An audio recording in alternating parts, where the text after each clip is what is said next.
pleasure to have Bryan with me. It's an introduction to the legal system.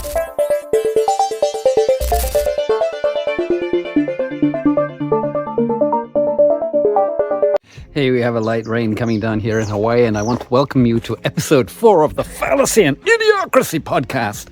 My name is Benedick Howard, longevity coach and sacred scientist. That's my new label, my new identity that I'm growing into. So today we have a really special guest, and his name is Bryan Parker, and his scope is basically tactical sovereignty. Now, this is not the usual get rich scam that a lot of these so-called legal stuff is going on about. It's more about how to, own yourself, be in your identity, be in your truth, and know the law so you can protect yourself too. So that's a great asset to have, and we'll introduce his course a little bit, which has I think it's 30 modules, and it's free. And so that way you can quickly learn, as he did, from being brought into a group of, I found out later, brought into a group of lawyers and judges who coached him with these manuals, with this process. So that's really exciting. In the previous episodes, we've looked at the importance of our mind, episode 1, which is Mind Golf with Neil Young's brother, Bob Young, and how he could literally change the path of the golf ball with Mo Norman, who was an excellent golf player, 2 holes in one in the Masters, I forget which year. And so it's all about the power of our mind. We've got to get that really straight. The next episode was about statistical birth and mortality statistics from the US records and UK records, dating back to 1700s, and how diseases and all of this stuff is kind of like a upside down, inside out world that fallacies is all about. You know what I mean.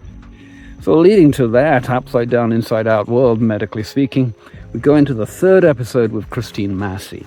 And she has over 224 Freedom of Information Act requests, or actually responses to her requests, of these different medical and government institutions to prove to them any paper, or to prove to her through freedom of information, any paper that actually isolates any virus. And none of them have been able to come up with it. Go figure, in this upside down, inside out world. So yeah, there we have it. Next episode after Bryan's is going to be with Mike Stone, and his one is really his website is virology, and the frauds in all of the in the virology scam. A lot of investigation, but in all of these stories, what's really interesting is, and what I try to bring out of the participants or the guests, is their back story, what got them into where they are now. And they came out of nowhere, but actually, literally, Bryan did come back from a near-death experience, nowhere, a very changed man after being a month in coma. So you'll hear about his story about that. So let's get on with that, and look out for the next episode with Mike Stone. And meanwhile, check out the previous ones. I'm on Substack. My website, my main website, is benedickhoward.com. And I've been into sound healing and electro stim healing for the last 40 years, doing a whole bunch of research. Quite interesting what I've learned. And some of that I talk about a little bit in the episodes too. But it's more about the guests and what they've brought to our consciousness, the research that they've done to help us free ourselves of this treadmill, slavery treadmill that we're all, basically, every one of us is on, one way or the other, with few exceptions. And what I'm looking for right now is actually C-level execs that I can coach into the longevity principles that I've really worked on, especially the mitochondrial health, and to help them bridge that transition, that space from being in that pretty stressful C-level exec type of career, and most of them have come from, being high achievers when they were young, or sports, or whatever it was, but all of that, and help them to transition and bring their skill sets to other, quote, humanitarian type projects. So let's get on with Bryan here, and it's been a pleasure to bring these episodes to you, the Fallacy and the Idiocracy podcast. And gosh, we have a lot of idiocrats ruling the planet right now. Hey, and look at the damage they're doing. Oh, man. Hey, aloha. Let's move on. Welcome, Bryan. It'll be continent. And it's a great opportunity and a great pleasure to have Bryan with me today. He's an expert in all things legalese, let's put it that way, or anti-legalese, let's put it that way, even better.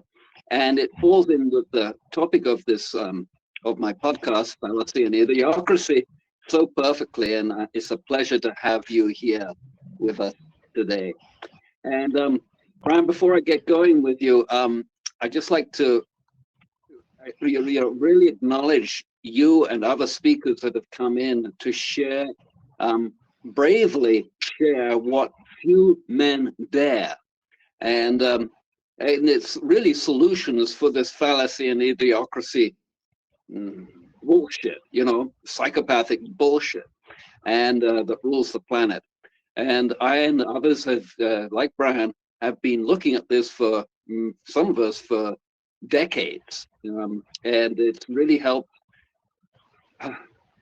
It's really helped to see things very, very clearly with the advent of, my God, the lockdowns and all of the social distancing that's caused upon humanity, and the closing down of businesses, and the whole fascist regimes that we have in the Western world, especially. So, Bryan, yeah, let's get started here with you. Maybe you'd like to share with us some of your deepest secrets as to why you're here and doing the work that you're doing, and what you brought this to this place today. Yeah, sure. I've never really given a full background on myself before, so this would probably be a good place to do it at. I was born, I'm native to Michigan. I was born on southern Michigan, and when I was relatively young, like 2-3 years old, my parents both worked in the educational field. And one day they came home, and I guess the black ops, the men in black, were waiting for them. My father, my earthly father, belonged to the John Birch Society at the time. Wow. And they were considered, a far right-wing extremist. That's what they're even referred to today, which I really don't know why. I think they've really become watered down, kind of washed out a little bit. But that didn't make my dad feel very comfortable. My parents then moved to northern Michigan, and we lived in the woods for a summer while they built a house. And I grew up there, northern Michigan, for a few years, and they decided that they didn't want their children, their offspring, to be going to public school. I had a sister that was born about 4 years after me, and so my dad decided that they wanted to make a mission of going around and helping churches start schools. And so fortunately, neither myself or my sister ever went to a public indoctrination camp. Instead, we were indoctrinated in the Christian church, which I guess is mildly better. Mildly. But after that, I spent a brief time in the service, and then ended up just kind of traveling between the north, northeast, and a little bit in the west and in the south, and I settled down here in Florida. Got into the casino gaming industry, worked on the offshore gambling boats for quite a while. Also went up back to northern Michigan again later on to help one of the tribes open a new casino there. the casino at that time they were opening up, it was the #1 money-making casino in the world. It made more money per square foot than any other casino did. And while I was up there, I unfortunately got into a vehicle accident. And my mom at the time, she was a program director at a medical facility. And her job was to make sure that they were just up to date on all of, the statutes and codes and regulations, that they had to follow medically. And the doctors told her, basically, listen, he's probably not going to live. But if he does, he will be in a home for head injured people the rest of his life. At which time then they went and reserved a lifelong bed for me in a facility. I came out of a coma about a month later, which, previously I had been resuscitated. I guess I found out years later, I had been resuscitated like 3 different times. They had to bring me back. But fortunately, like I said, a month later, I came out of coma. And I'll tell you what, you definitely see and learn some things on the other side. I even recommend people, different medical plants that you can use to kind of check out other realms. You quickly learn that there's more going on in this world than what meets the eye. And I always realized that as a child. My father always enjoyed having big lawns, and so guess who got to mow it?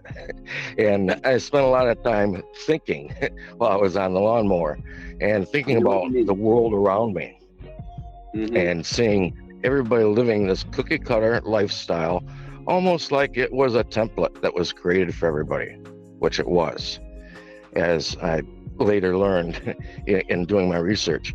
And, it's this template of, you go to school, 15 years old or so, you get a driver's license, then you graduate, then either, you go to college, go to university, or you join the military, along which time you get married, you have your own offspring, and the wash, rinse, repeat cycle begins all over again. And you serve, most of your time doing these like 9-to-5 jobs is what the majority of people do, 5 days a week. And then what little precious time you might have for yourself or your family on the weekends, you try and squeeze things in. And to me, that just never seemed like the lifestyle that our creator really put in place for us, which it wasn't. And this is a lifestyle that was created by man as an easier way to dictate what man is going to do in their life and how you are going to better serve the powers that be.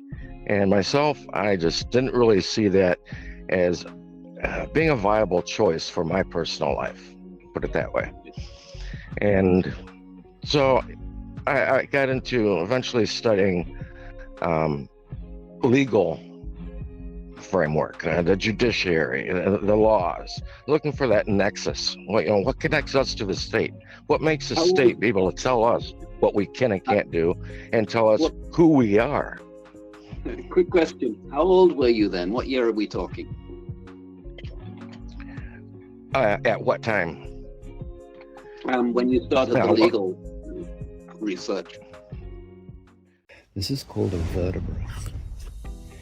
And it's an electrical stim device that fires off into the spine and the paravertebrals. So if you've got, hip pain, back pain, neck pain, shoulder pain, between the shoulders of pain, you'll do get off from there. So I've been lying on this, and each one of these is an electrode set. So plus and minus. And so what's been happening is it's been going off in different blocks up and down here and traversing up and down my spine here. I feel in such a deep sleep. It's like, those sleeps where you're so relaxed you don't want to come back. I had to even look for the words.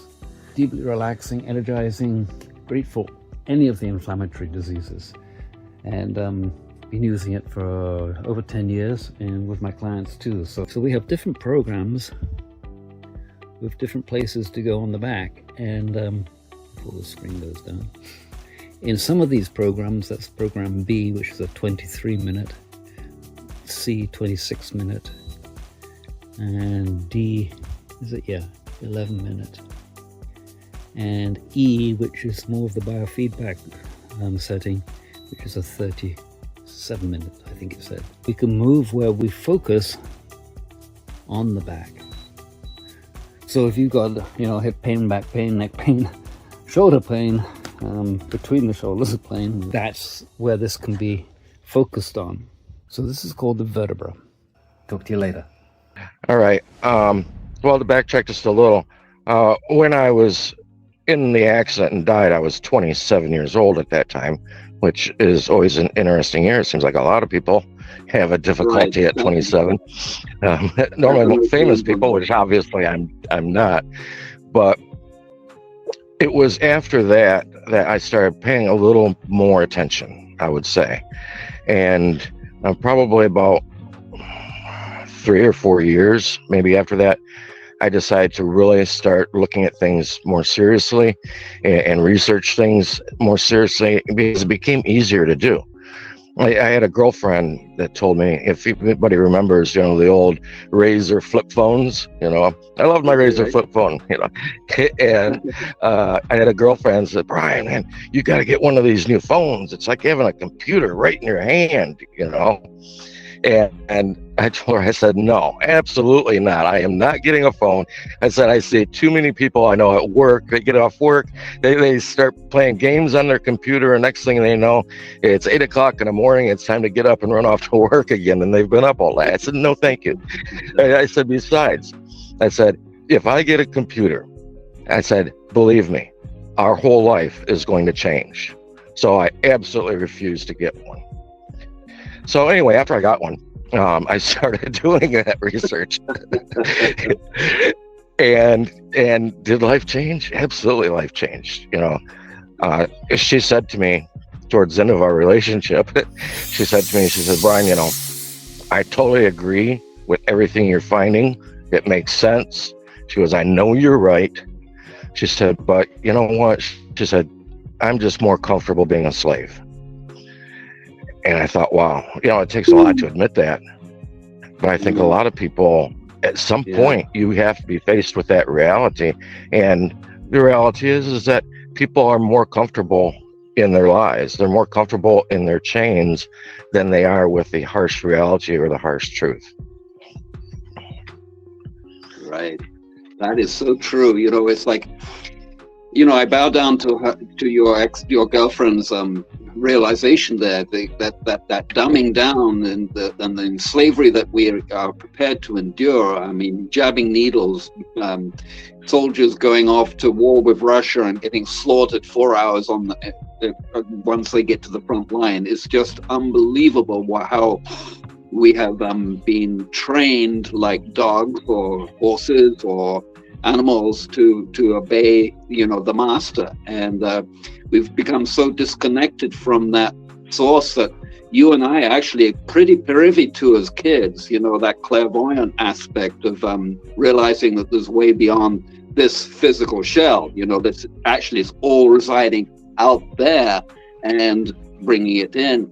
And in this fallacy idiocracy phase of humanity that's going through now, this upside down world of, let's say, legalese or medicalese, or off-grid living, which is so obvious, and all of this stuff that's happening, not to mention all of the idiocracy that's going on in US and basically Western governments particularly, and the way that they are enslaving us. And it's so sad to see so many people bowing down at the beginning of the COVID thing, shut lockdowns, and putting on their masks and standing in line and obeying the master for mandates that are not even applicable to most people. They're only for people in government jobs, right? And even if, and we're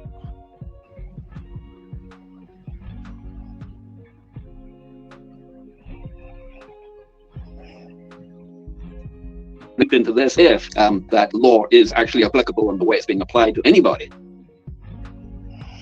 Absolutely. And you bring up that word, applicability. And this is one of the things that, one of the harsh truths that I came to realize as well is that in time, we keep hearing people complain about, you're talking about mandates and things like that. People complain about all these things that people are forced into doing. And we need to realize something. Guess what? This is one of the harsh truths. Everything is voluntary. Whatever has happened, we've allowed to happen. It's been done to ourselves and by ourselves. For instance, you're talking about legalese. You hear a lot of people talk about, they went and they changed all the definitions on words and they're using a foreign language and that kind of thing. Right. Guess what? When you get in and you really start researching legalese and start researching that language, what you're going to find is that these definitions for these words, those were really closer to the original definitions. Over time, society just kind of steps away from different words or starts using words differently. And so it wasn't necessarily the legal society that went and changed definitions. No, that they stuck with their own. Now, that's one of the purposes of using Latin. That's one of the reasons why Latin is used in medicine, while it's used in agriculture and botanical, because those original definitions, those original Latin words are going to mean the same thing 100 years from now as they did 100 years ago. People talk about the language being a dead language. Let's not call it a dead language because it's not used anymore, because it is obviously used. It's called a dead language because its definitions are fixed and they're unmoving and they stay the way they are. And that's why it's referred to as a dead language, and that's why it's used. So before we start thinking, they went and they changed all these definitions on us, no. It's been done by ourselves. And everything that we do has been done by ourselves and to ourselves. Everything is voluntary. If people realize that and look at it from that aspect, that's when you can start taking a little bit more control back of your life than what you've previously let go of. Right. That brings up a point. One of the package that you sent me years ago, and thank you so much for that. I was working through some financial issues with credit cards, and I persevered with the advice that you and some others have given me, and I got all that credit card debt, whatever the word is taken off the books. And that was a huge step for me, because it was kind of like realizing that the money system ain't what I thought it had always thought it was, and that we're just printing money and not actually anything of value associated with it. And then we've got like these banks that are actually, and you can maybe help listeners understand this deeper, that banks are actually lending money to you from your social security account, if I'm correct in saying that. And that whole thing is just coming off the value that you bring to the planet, that these people have ascribed to our being here through the birth certificating process. So maybe let's dig into that a little bit, Bryan. Yeah, that's one of the things too that people need to do when you start researching. First you got to clear your mind of all the presuppositions of what you were taught or the way things you thought worked. Okay. And then also realize a lot of the new information that you're going to come across, the majority of that is just going to be like the old information. It's going to be false also. And so you've got to dig even deeper. Now, I notice so many times people grab like the new information or the new knowledge and they consider it to be intel. And it's not intel. It can be just as fake as the stuff you had believed in before. But people will hold on to that and they'll defend that even stronger than they defended the old stuff, which blows my mind. Now, as far as like us authorizing them to take money from like our UK account or Social Security account or anything like that. They don't even really need to. They print their own money. They don't have to get permission from us to go into a SUKV account or Social Security account or anything like that. They can merely just print it on their own. They don't need us for that. And so that's one of the fallacies that I ran into. And I've told people that have argued that with me before. I've said, fine, if you can find evidence of it, hey, I'm all open to it. No problem at all. If you can show me evidence of it. But in reality, it's not even something that's really needed. One of the biggest things that, as far as discoveries that I've made, I think was that realizing that fallacies and idiocracies. Tense quad challenge. Here we go. Man. One. Two. Three.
Bam, you can do it too.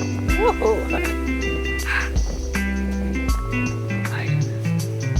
Getting that like this far.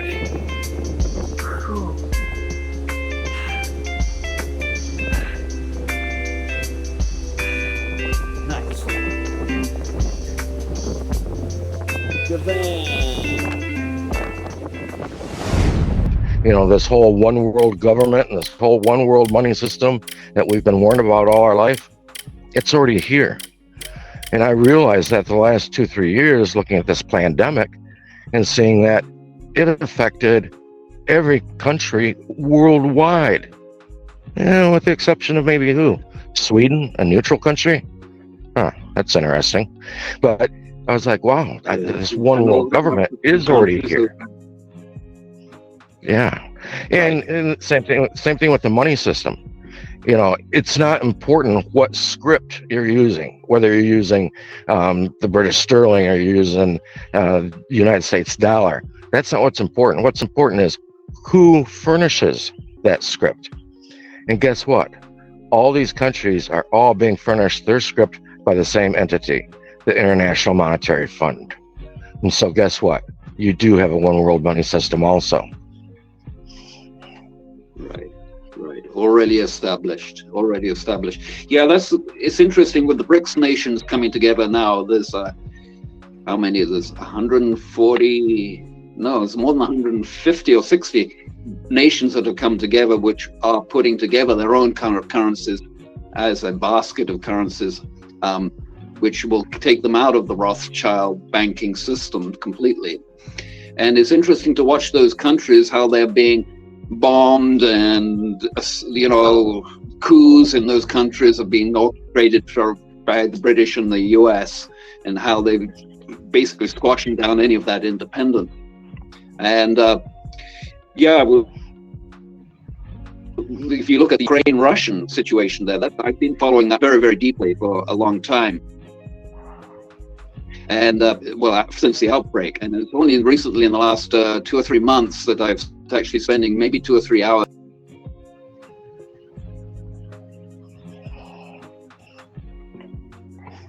All right, it looks like dropped off there for a second. Okay, yeah. Jump in there. You Oh, okay. well, Yeah, in looking at these nations and looking at the IMF, first we need to realize there are 193 recognized nations in the United Nations. Okay, 193. Aside from them, there's about 5 who are not direct members of the United Nations.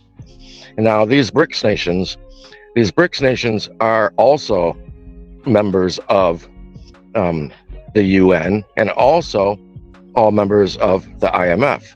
Now, while there's 193 nations that are members of the United Nations, there's 190 countries that are member states of the International Monetary Fund. And these BRICS nations are part of that. If you go into documents of the IMF refers to those BRICS nations as basically like poverty countries. And what they're trying to do is do something that will kind of help build up and stabilize their own countries. Now, when I was reading that from the IMF, I thought that was really curious because guess what? Part of BRICS, what's BRICS? BRICS stands for Brazil, Russia, India, China, right? Wait a minute, that China's not one of these poverty nations, neither really is Russia. So what's going on here? And to me, it looks to me more like a way of maybe China and Russia putting their influence even more on these smaller countries and expanding their own territory of influence in the world. And so those other countries in the BRICS, they need to kind of look twice, look with a jaundiced eye at Russia and China being one of their members, and pay attention to what they're really up to, what they're really trying to accomplish here. Are they really trying to help out those little smaller countries, or are they just trying to, expand their power, expand their realm? Because throughout time, that's always been the goal, is to expand whatever realm is in control. Go back to the Holy Roman Empire, for instance, and look at that.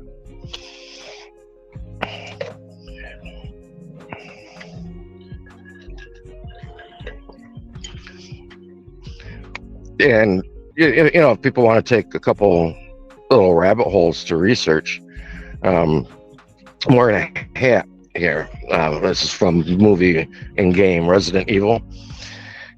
And it looks a whole lot like the Knight of Malta symbol, doesn't it? But it's white and red. And that goes back to the War of the Roses. Go study the War of the Roses. Not the movie, the original War of the Roses, which was really a fight in the 15th century, the mid to late 15th century, to take over the seat of power in England.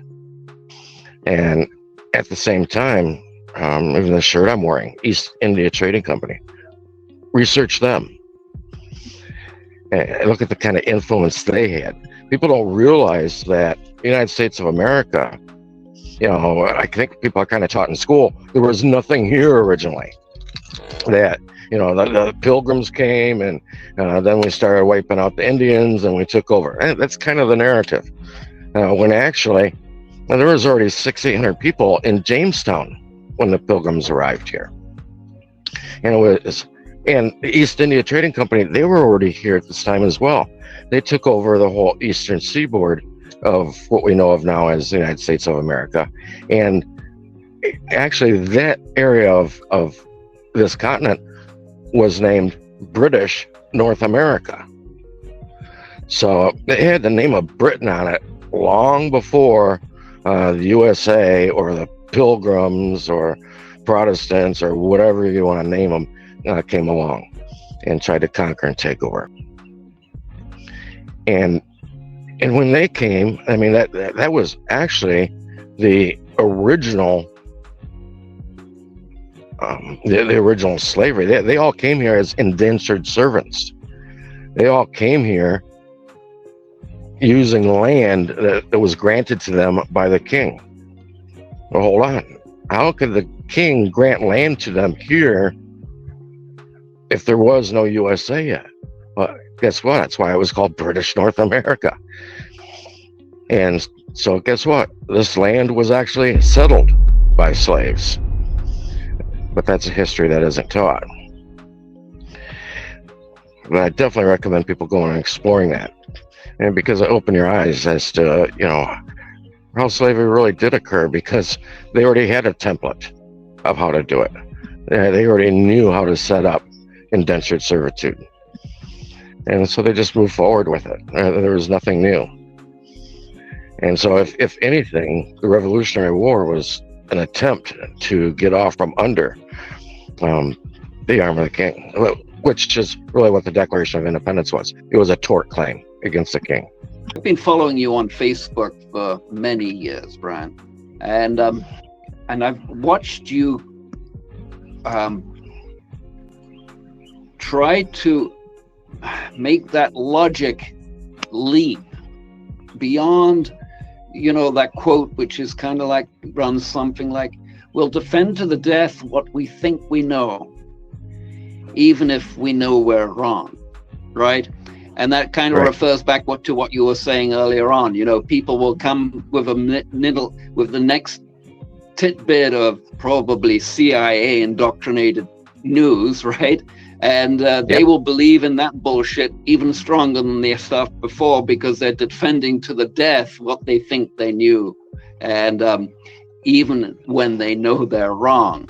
And that's the huge issue that I see that we need solutions for, is how do we navigate those people through through these changes that really we need to embrace in ourselves first, not in the government second or tertiary or fourth down the road. And I'm sure you've looked at this, and to me it's a really perplexing problem, because in the one sense, being directly honest and straightforward with people when you're talking to them. I was very, very privy to the virus and the whole injection vaccine industries. Very what's the word? It's like a very damaging way that they're infecting society, dumbing us down, cutting us off from that connection to spirit, making us less able to move and get around. And, of course, as a longevity health coach, I've been discovering that it's like, it's a lot to do with what I've been eating. And, food is your medicine, but food is also your poison. And when you look at all the food industry stuff, and we could go on for days and days talking about this. But what do you see as being the short and the long-term solution for helping people, what's the word, deprogram, de-indoctrinate, and live a happy life that's not as a servant or as a slave to the system? All right, you are getting into another one of what I would label one of those difficult truths, okay? And it is a very difficult truth, because we first have to realize that, number one, only you are responsible for your own salvation. You are not responsible for anybody else's salvation. And at the same time, only we can free ourselves. But though everything in life, whether we're supposed to be looking for some being to appear in the clouds, or cues telling us to sit back and eat the popcorn and enjoy the show, everything in life has told us to sit back and wait for somebody else, look for somebody else to help us and to help take care of the situation. We're always looking for this knight in shining armor, or red knight in shining armor, maybe, or orange knight in shining armor, or whatever you want to call it. But we have to realize that only we can free ourselves. And I go back to a scriptural passage on this, okay? And I hear people think, oh, God, religion. No, I don't follow religion. I follow spirituality. And yes, I know that the scripture is used by religion. That is the basis of Christian religion. But the more I started studying law, like I said, I never went to a public school. I always went to a Christian school. And the more I started studying law, I started going, wait a minute. I remember this from scripture, or I remember that from scripture. Everything is based on that in the system. And so I want to refer to a passage from Scripture that says that many are called and few are chosen. And we have to kind of break those two sentences down a little bit. Many are called. Does that mean all are called? No, just many are called. And out of that many, are all chosen? No, the Scripture says few are chosen. Scripture also says that the truth is for people with eyes to see and ears to hear. Well, guess what? Not everybody's going to have the eyes to see. Not everybody's going to have the ears to hear. And unfortunately, just like the judge said in that movie Caddyshack, well, you know what? The world needs ditch diggers too. And that's an unfortunate truth, that there are going to be some that remain in their bondage or in their slavery. Maybe they're just NLPs, you know, maybe they're just non-playing characters. Let's be going. Woo-hoo. Okay.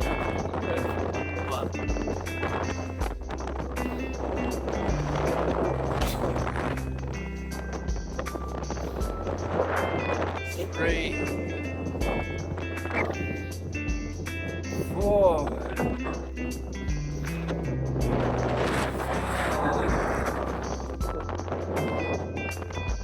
6,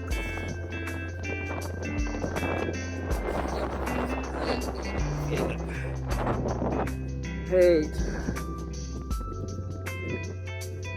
Come on. Oh, 9.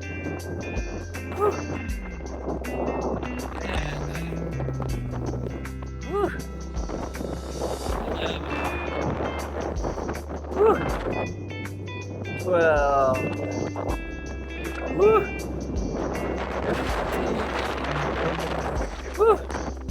that's an intense little challenge. My hand's getting cold. Keep it up, brother. Keep it up, sister. Let's end this fallacy and idiocracy. Who knows? But at the end of the day, we are only responsible for our own salvation. You are only responsible for your own education. You can't educate somebody else, and you can't blame somebody else for not educating you. Yep. Right. I couldn't agree with you more. And that's a deep sort of responsibility and accountability factors that need to be helped to be. It's difficult, this whole situation. I mean, for instance, I'm going to give an example of what become very real for me, just in me taking on my own responsibility for my own health. And, as a longevity health coach, I've been working with this and doing different stuff for many decades now, since the 80s. And it's only just in the last 3 months that I've actually managed to basically cure extensive hip and lower back pain that I've had for decades. And I've tried all sorts of different things. And yes, there have been times when I'm in my very gnarly Ashtanga yoga poses that I can keep my body really flexible. But I've just gone kind of like very anal with looking at what it is and how much of each of the foods that I'm putting in my mouth, and trying to come to terms with the way that my hand will grab a bag of chips and munch on that and they're in my mouth before I've even realized that I've done it. So I've created a spreadsheet, and for the last 3 months I've been keeping records of exactly which foods and their contents, the calories, the fiber, the protein, the carbohydrates, and keeping a spreadsheet on that, Bryan. And it's really helped me become accountable to realizing that it's during those days when I eat too many fats, especially fats, and I was a big nut, basically vegetarian, I ate a lot of nuts every day. It was way too high. And I've been cutting it back to the recommended daily allowances, or whatever the word is, that is recommended by the government. And I'm finding it very, very actually spot on. and to a point now where I have so much energy. I mean, I've been putting together these podcasts and I'm working on my book, High Attitude Hiking the Hawaiian Manas, and tools for personal development that people just don't know about, that I've been working on and shut down by the government. Had my website all shut down in 2010. So I've been basically off the grid since that time, carving out a place for me to live here in the rainforest in Hawaii, and it's turned out really good. And now's the time that I'm getting back into the saddle and really helping, putting this together for people to really grasp. What I'm trying to say here is that it's not an easy process to get out of the indoctrination by any stretch of the mind. And it takes a lot of willpower. But imagine if we had a whole bunch of people that were sitting around the round table every week and brainstorming and masterminding, because we got that collective energy that could be coming in from outside ourselves, especially in a mastermind group, and putting our heads together and basically praying or using the higher senses and our higher facilities to move things on. And that's what I've been doing with the high altitude hiking and the book, is that to go up to 14,000 feet in my late 60s and now in my early 70s was no easy feat. And getting that fit to be able to do that was tough. And it created a resilience and a strength in me, and an inner strength in me from doing that high altitude hiking. I've been up there over 100 times, well over 100 times, in all sorts of Arctic conditions, summer conditions, you name it. And I've become really familiar with being in those wide open spaces, and it's completely changed that side of me. It's a new Benedick that's been evolving out of that. And what I'm saying here is that it takes this discipline that it takes to move beyond the indoctrination. That's what I really feel is lacking in people. Yeah, I agree. And I think one of the things that people need to do, if people are having, they hit like a common roadblock in their life, they're having a difficulty with something, they need to first stop and say, okay, why am I having this difficulty? What caused this? You go back to the root beginning of any situation, and that's where you're going to find the issue at. And that's where you want to start working on things at. What I found was that things are much more simply fixed than what we thought. People think at first it's like, oh my gosh, it all becomes so overwhelming, and you think there's all this stuff you got to do. And at the end of the day, it's really not. Things are very, very simple. And when we hit these roadblocks, like you're talking about back discomfort, for instance. Well, when I got into my accident, there was a lot of surgery done on me. I probably have more metal in my left leg than the $6 million man. Unfortunately, I can't run like him. But because of that, the doctors had me going for regular visits every month, or at the least once every 2 months, I had to go to the doctor, because they were, for years, wanting to stay up on it, write me new scripts. That was the main thing they wanted to do. They were wanting to make money writing me scripts. And at the end of 2019, I was watching some changes that were going on in the medical community. And I thought, you know what, there's something coming. And I don't like the direction these things are heading in. And I decided right then and there, cold turkey, drugs I've been on for 21 years, I cold turkey got off them, walked away from them. And like you say, when you hit a problem like your back pain, then you've got to start going, okay, what's the real issue here? And is there another way to remedy this problem other than just putting Band-Aids on it? Because that's, right, for instance, all medication does. It's just a Band-Aid. And are there different things in our life that we need to eliminate or need to change to cause the real change that we need to have in our body, and as far as feeling better. And I couldn't be happier getting off those meds, and they didn't necessarily cause me problems while I was taking them, but though I have noticed that there are long-term effects that came from those that they never tell people about.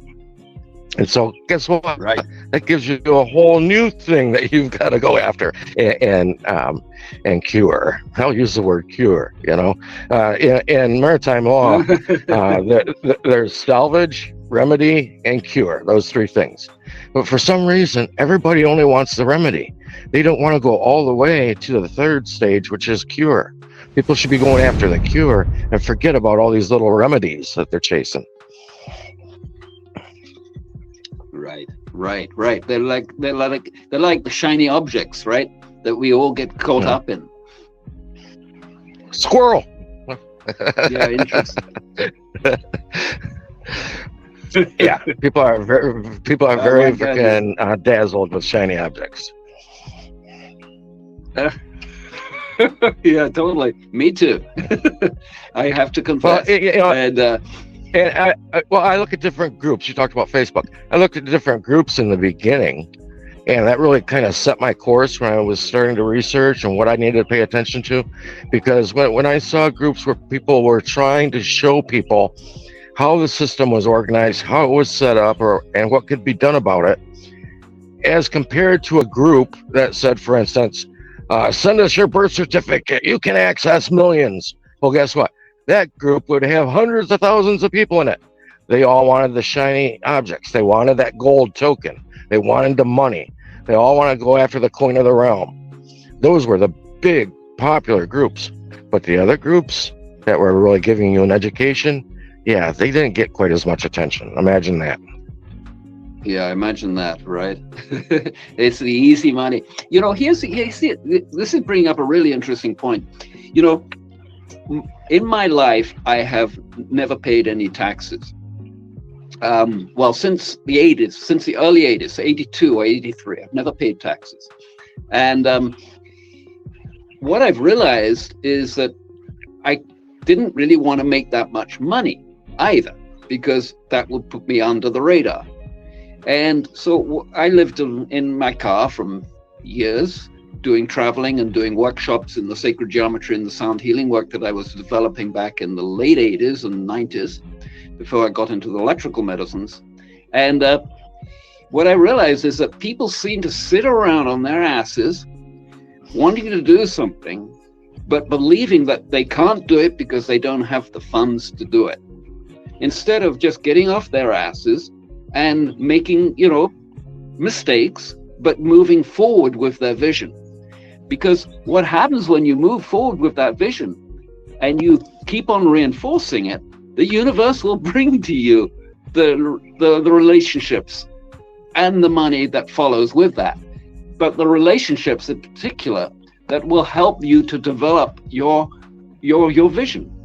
And it's like that, is it Goethe that said that, yeah, that you let me get this right. The universe will conspire with you to help and support you in your dreams, basically, is what I'm. Oh, gosh, yeah. There's so much I could add there. People, when you bring up wealth, it is upside down, inside out world to live in. We've got like this unraveling that we really need to do. And, people talk about religion, and you mentioned spirituality. It's like there's totally two different situations that are happening. One is the indoctrination of all of the religions, and the other one is the space and the inner confidence and the inner connection and the inner resilience and the inner ability to hold one accountable, and the creativity that comes with all of those talents, all of that, developing those muscles, just like exercise. And so with the situation of moving on and helping people come up with solutions, I like what you're saying there. Thank you. You mentioned wealth, and here's the thing. When you talk about wealth, everybody is going to think about what's in the pocketbook, or what's in their purse, or what's in the bank account, or what kind of vehicle they're driving, or traveling in, however you want to say it. But they don't realize that wealth is a residual effect. It's not an immediate effect. It's a residual effect. The real wealth is either up here in your head and here in your heart. That's where the real wealth is at. You expand that wealth, and the residual effect of finances will come along with it. Until you change those things, you'll hear people always talk about how broke they are and how bad they need money. And guess what? You talked about the universe. What you are doing right there, you are confirming with the universe that, yes, I am broke. Yes, I need money. You're telling the universe, that's the position I'm in. Why do you want the universe to confirm that position for you? Instead, why don't you talk about how wealthy you are, how great life is? Confirm that with the universe. That way the universe will respond back to you positively.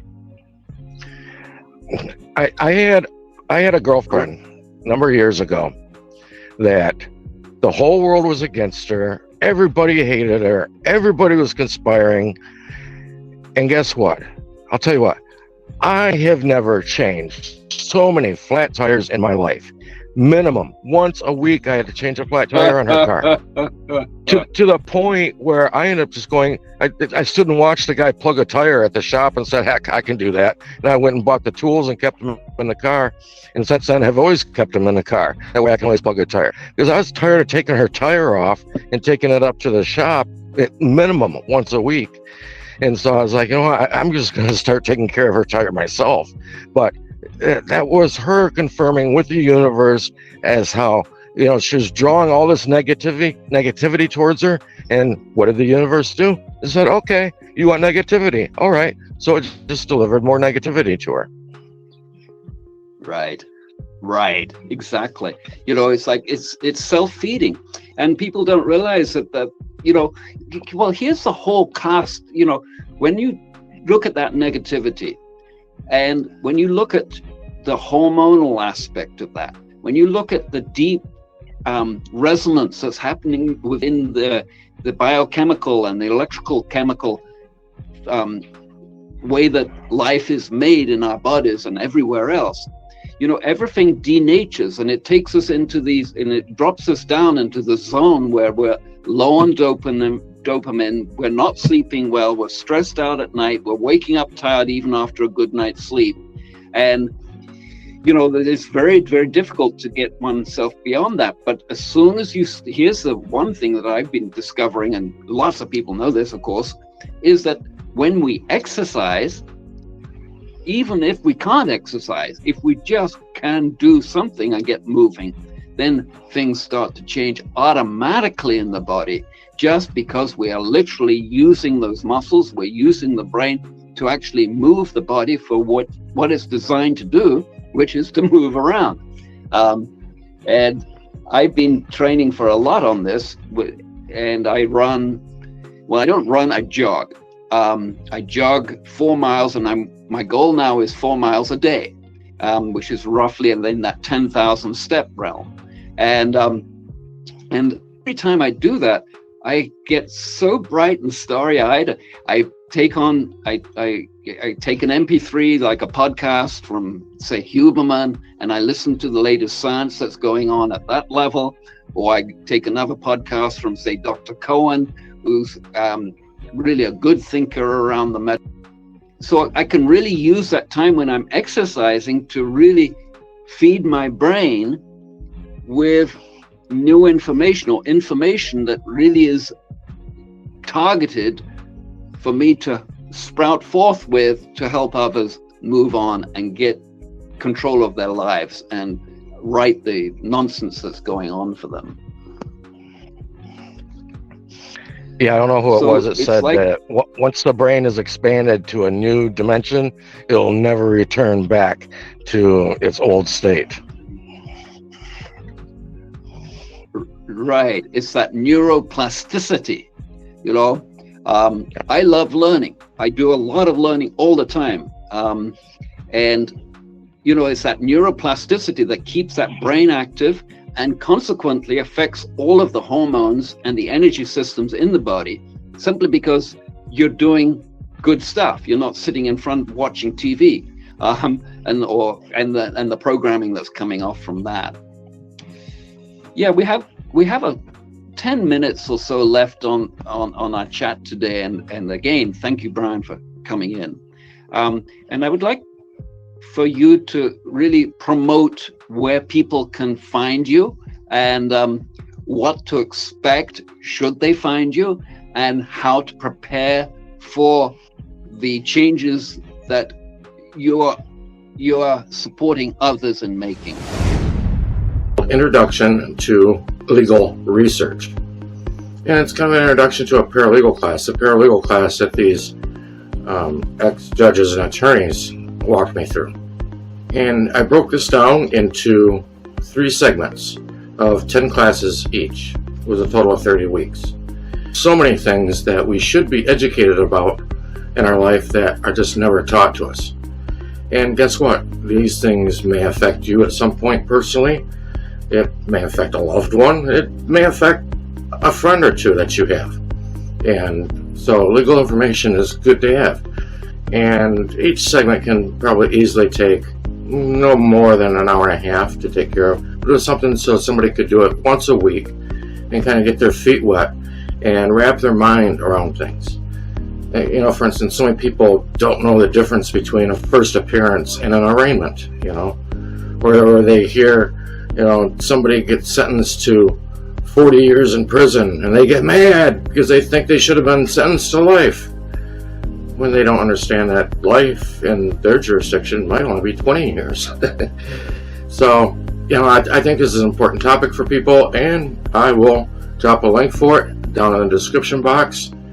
And thank you for following along, and hope to see you there. Bye. Sure. Well, since you had mentioned social media, I'm primarily, I guess, for social media on Facebook. I'm on Twitter, also on Instagram, but primarily on Facebook. Got several groups there. Tactical Sovereignty. I've got Origins of Eternity, which I started that way I could start linking in some of these spiritual things that I see going on within the law, for instance. And recently I've started up a new group, which is like on fire as far as people joining it. I just started it, I think, less than a couple months ago. And every day I've got at least 5 or 10 new members coming in. And it's introduction to the legal system. Because I started that because we aren't taught this in school. There's so many things we're not taught growing up that we should be taught, and that's one of them. And I don't want people to freak out when they receive a complaint in the mail, somebody's going to sue them or this and that. I want them to be able to handle it on their own without fear. That's the one thing that has been put into everybody is fear. And that's the one thing we got to get rid of in every aspect of our life. That's one of the things that holds us back. We know that everything is in a state of decay. It's in a state of entropy, of degrading. So why would you want to bring in fear to your life and push things even closer in that direction of degradation? Instead, you need to be growing, like you said, exercising the mind. I'm also on WordPress. I do a blog there, and also on YouTube. Bryan Parker, Bryan with a Y, Tactical Sovereignty. You can probably just put in Tactical Sovereignty to any great oracle, your favorite search me engine, and it'll link you to all of those, I'm sure. Yeah, wonderful, Bryan. That's interesting. You brought up the situation with YouTube. Some of my videos were whatever striked, when I was talking about that sodium chloride, using sodium chloride for healing the body, which I've been using for, 15-20 years almost, off and on, mostly off. And but they don't like certain topics. I'm glad that you're surviving on YouTube. Well done. Well, I have had one. I call it a hard strike from YouTube, and it was basically a speech that was given 50 years ago, about 54 years ago, where one of the elite were talking about what they were going to do in the future, and everything he said at that time has fallen directly into place. But I have noticed the past few months, it seems like that the YouTube site is getting way more relaxed on things, at least for a while. Maybe it's just a dragnet to pull more people in. I don't know. But things that used to get whole channels taken down a couple years ago are getting by with no problem. I mean, Santos Bonacci had a rant the other day, a couple of rants. And I'm like, oh my God, I cannot believe YouTube. Like, I can't believe YouTube left it up. In fact, I would think they would freaking go to his door and drag him out, and beat him, but Right. It's amazing some of the things they're letting stay now. I think you're totally right about the dragnet aspect of it all. No matter where we publish anything, of course, it's all being recorded. We, that we don't need a mark of the beast. We've got the mark of the beast when we hold our mobile phones in our hands, and we're all doing that as good slaves, getting the blue light indoctrination all the time. And yeah, it's a tough world to navigate through. Basically, I did that because I've done what I've done because I went off grid. I went back to the land and have been using that time to build community here. I host an open mic every week, and friends and musicians come around and we have a good time. We chat around all of these different topics, and also we get up to sing and play, and that's a lot of fun too.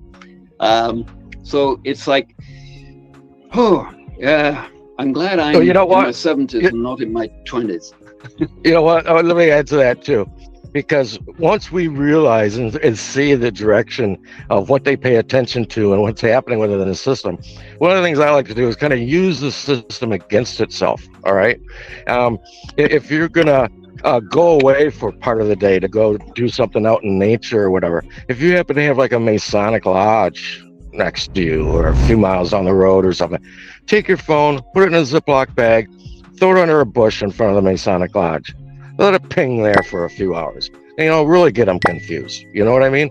Just do little subtle things like that and play the system against itself. There's a lot of ways you can do that actually, and help things work out in your favor. Right. Yeah, so what I'm doing with my book, which is really exciting, Bryan, I don't know if you've ever written a book, and I know that you're very proliferous with your writing, and the clarity in your writing is really superb. But I've been, thank you. The journeys up there were solo hikes for the main, actually just about every one of them. And it gave me a lot of time to think, and it gave me a lot of time to really pray and to really use that time to ignite different groups of people on the planet to move forward with what we know deep in our hearts and bodies is the truth. And there's certain groups of people that came to me during those years of hiking, pre and then post-COVID especially, when I realized what was going down there. And it's been like an opportunity in the book to really bring in these different conversations like we're having now, which were going on in my own head, from my own background. And thank you so much for sharing yours earlier on. It really helps us to understand the root drive, the pain that caused you to become who you are today. And with the book, it's been like an amazing journey. It starts with a lucid dream that a very lucid dream that when I first came to Hawaii to basically discover whether I was going to move here or not.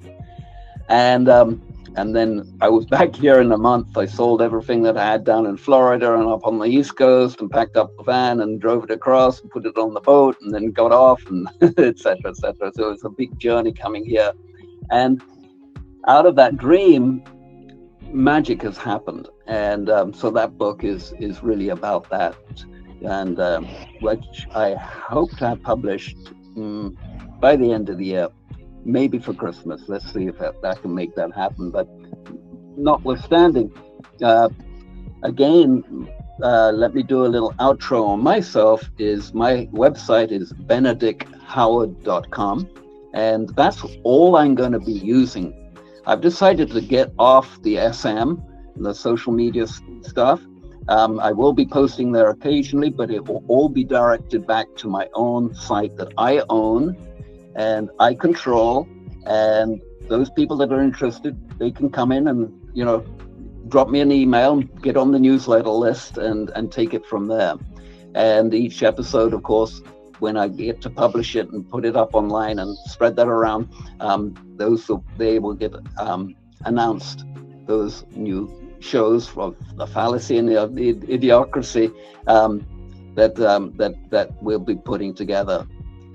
So again, I'm going to finish the recording in the moment, Bryan, but I really want to thank you again from the depths of my heart for the courage and the tenacity that you have held the truth in your life, and for us and others too. And it's been amazing service to watch you over the probably close on a decade now, doing this work. And thank you. Absolutely. Yeah, if I had to recommend anything to people, I would say from the deepest depths of your heart and your soul, have a desire to know the truth and to learn it. If you don't have that, if you aren't willing to give up everything to learn that, you won't see it even if you know it. If it's presented in front of you, you won't even see it. Well, when I did that, my house burned, I lost all my possessions, and that's what will happen to you. Be prepared, because the universe will set you on your butt, so you'll start paying attention. Right.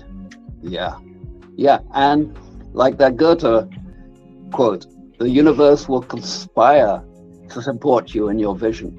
But if you're looking over your shoulder at the history, it will conspire to support you in the old history, which didn't work for you. It's that simple. Exactly. Well, thank you, Benedick. You have a great day. Yeah, you too, man, and I appreciate it. And So I guess that just about wraps it up for this episode.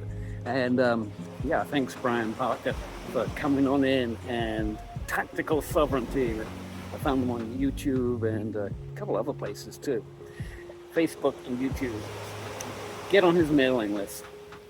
Hey, my next show is going to be with Mike Stone. And I'm walking along the beach here in Hilo. The sun setting over Mauna Kea, and I hike up there a lot. I've been up, well over 100 times over the years, and it's my training fitness thing. And I love being in those amazing spaces up there in the lava fields. And some prehistoric sites up there too, dating back, guess what, 12,000 years. Yeah, blew me away when I found that out. The original Menehune, probably. So anyway, here we are, and with Mike Stone. And Mike Stone's going to bring us some really interesting perspectives of his investigation into the nature of basically the fallacies in medicine. And really detailed work. And this, again, a very personal story about his mother-in-law, who came in from, I think, the Middle East, and then she got very sick and passed away. Put him on high alert, and for him and his family, and so put him on high alert. And he's been doing this investigative journalism through a site called Virology, and on Substack too, and on Facebook as well. I'm not sure about YouTube, but I know he's been on other podcasts, and it's going to be great to have him on board and introduce you to, this upside down, inside out world that we live in. And look at that. the upside down, inside out world that we live in, and the radiance of where we can be at.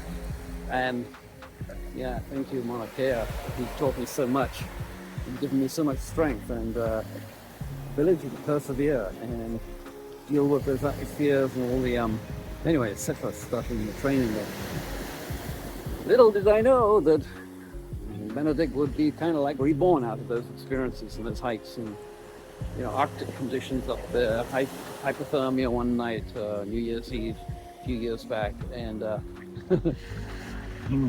glad to be here. So let's get on with my next show. Meanwhile, let me see, BenedickHoward.com. The electrotherapy work that I'm just introducing you now to for the first time in this show is at ebodyfusion.com, infusing the body with electrons, with electricity, and more specifically, and get into that later. And but electrons, as you'd normally think about it. And so in terms of doing that, you're charging up the batteries. If you're waking up tired after a good night's sleep and you've got 3-4 kids to look after, it's a very quick way, much quicker than grounding, way of literally charging up the cells in your body, just like your mobile phone, cell phone. The battery goes flat, the cells go flat. The body no works so good no more and is always tired, no matter what you eat or where you go or whatever vitamins. So here we go. And then after that, I'm not sure where we're going to go. I want to do an episode on electroculture because that's furthering this whole electricity conversation that I really want to get into because there's so much great science and engineering behind it. So one of them is electroculture. And really what it is about is that every meter off the ground or a yard, there's basically 100 volts potential. So what that's doing with trees, etc., is that at 20 feet it's 200 volts. If at 100 feet it's 10,000 volts, right? So it's like that potential height or charge of electricity is coming in through the ether. And let's not muddle with words and call them different shit. It's the ether. And the reason why the ether has been sort of so woo-wooed is that, they want to conceal from us the source of and the nature and the science of what we truly are. And of course, that's simply amazing. And we're seeing that all the time, and some horrors of it too right now. So no, don't know how that's going to work out. It will. And in the meantime, saying goodbye. I'm working on a book and working on the next podcast, which will take me another month or so. And website stuff too. So I'm Benedick Howard. I'm slowly building out. Do get on my mailing list too. And on Substack is probably the best way. It's like, that's where I put up a lot of stuff, and I also put it up on my Facebook homepage, whatever you call it, not my business page. Okay, over and out, and let you go. And meanwhile, here's some waves.